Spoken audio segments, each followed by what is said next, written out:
Welcome back, everybody. Thank you so much for sticking with me through that break. If you were just tuning in, we just finished talking about March Madness. The bracket got revealed. Some Cinderella teams to look out for. Take a look back at that if you are curious. Houston is my champion. Take a look. Be careful for McNeese State and James Madison to bust your brackets. Um, but anyway, we're going to transition out of college football, transition into the NFL. The big topic for the NFL this season has been the trend that I've been seeing more, I should say, more than big topic. It's been backup quarterbacks. So we're going to go into some backup quarterbacks moves that have happened this offseason and how important that position really is. Is it as big of a deal as last year made it seem, or are people overpaying for backup quarterbacks now? But before we get into that, remember that if you'd like to be an even bigger part of the show than you already are, all you need to do is go to gsmcpodcast.net. Again, that link is gsmcpodcast.net. Leave a tip or donation with a message. It'll pop up on the bottom of the screen here for you, me, everyone else watching to see. Appreciate everything that you do give. Again, that link to tip or donate is gsmcpodcast.net. But like I was saying, one of the most interesting things to me about this offseason, at least personally, has been the expansion of the backup quarterback role in the NFL. And it's kind of been on the rise in the last couple seasons. I believe for the last 2 years in a row now, it's been the most quarterbacks to start a game in NFL history. So 2 years ago it broke the record, and last year it broke the record again. Last year it skyrocketed over the record. There were so many quarterbacks that started games. You had teams that started, multiple teams that started 4 quarterbacks in one season. That's not supposed to happen. So teams nowadays, especially recently in this offseason, have been paying a kind of a premium for top backup quarterbacks. We talk about a guy like Tyrod Taylor getting $18 million over 2 years. We talk about a guy like Gardner Minshew getting 25 over 2. Sam Darnold getting 1, getting 10 over 1. And obviously the two big trades. The Steelers just made a trade for a backup quarterback in Justin Fields after signing Russell Wilson, and that's a really interesting one to me. I'd love to see who makes it out of camp because I don't think Russell Wilson's job is safe, honestly. Um, I think they told him it's safe, and he signed with them. But I don't think this.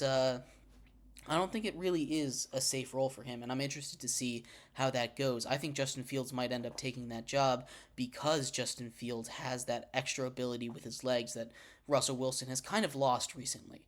The Steelers' quarterback room is going to be a lot of fun to monitor. I am curious to see how they mesh together. Both guys are starters or were starters, and one of them is not going to start. In the situation where Russell Wilson does not start, I would love to see how he reacts. He's never really been a backup before. I know he got benched at the end of last season, but that was Denver, and he was already done with Denver.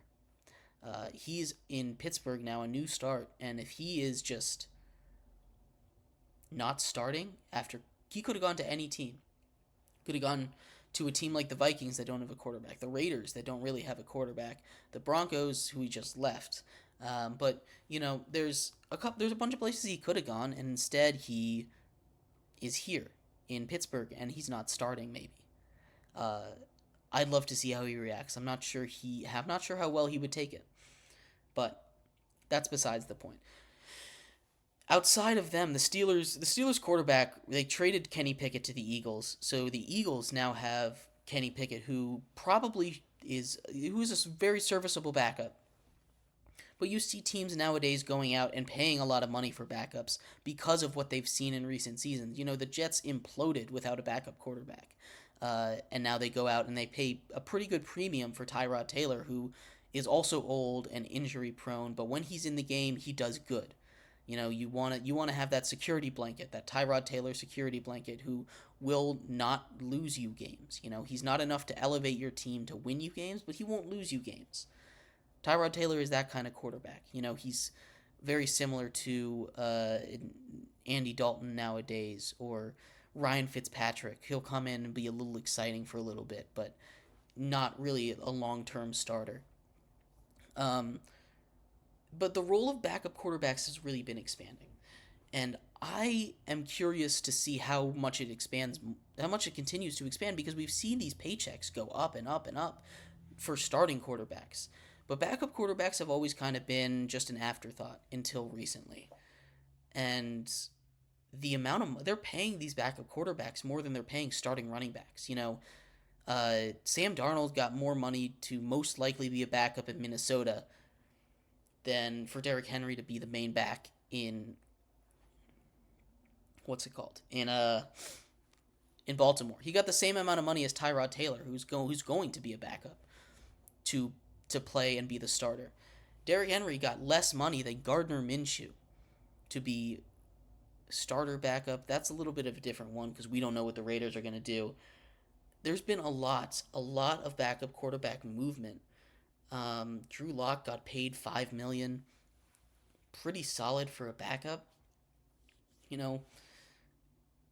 It's a very interesting role. I don't know if it's worth it to pay these guys, especially for a team like the Raiders, like the Giants, that aren't really in that situation where they need that elite backup. It's always nice to have. It is. Because if you need that security blanket, those guys are going to be there and they're going to stop your team from imploding. But at the same time, you don't need to invest that much into the position. You saw what the Browns did last season. It wasn't any of these guys that they paid. It wasn't any of these guys that they drafted. It was Joe Flacco that they picked up off the streets. He was the one that led them to the playoffs. He was the one that led them to be successful and win games down the stretch. It was old Joe Flacco, veteran who got paid the vet min. That's where this comeback player of the year came from. It wasn't signing them to a huge contract. He came off the streets. The premium that's being put at this position does not make sense to me. I just don't get it. Honestly, I understand you want to have space behind your quarterback, but that's besides the point. The more interesting move has been the quarterback trades. Sam Howell was traded to be a backup. Mac Jones was traded to be a backup. Kenny Pickett was traded to be a backup. Justin Fields was traded to be a backup. Those are 4 young, untapped in some might say. I think Sam Howell has the potential to be very, very good still. I mean, he's showed a lot of flashes. He's a very one-read guy, but in Washington, it wasn't the greatest situation anyway. So there's not a lot for me to draw on that personally, I think. But keeping him in Seattle to maybe even compete for a role with Geno Smith is interesting. I don't think he's ready, but sitting behind Geno Smith, I think, is a great idea for him. Mac Jones and Trevor Lawrence were drafted in the same draft. And now Mac Jones is backing up Trevor Lawrence. Interesting how that works. So is Justin Fields. Justin Fields is now backing up Russell Wilson on a different team. Zach Wilson... Anyway, there is a lot of stuff that went wrong with that draft class. But the trade for these backup quarterbacks, and I think Mac Jones in Jacksonville is a good one. Trevor Lawrence, having him as a backup, I think that's good for him.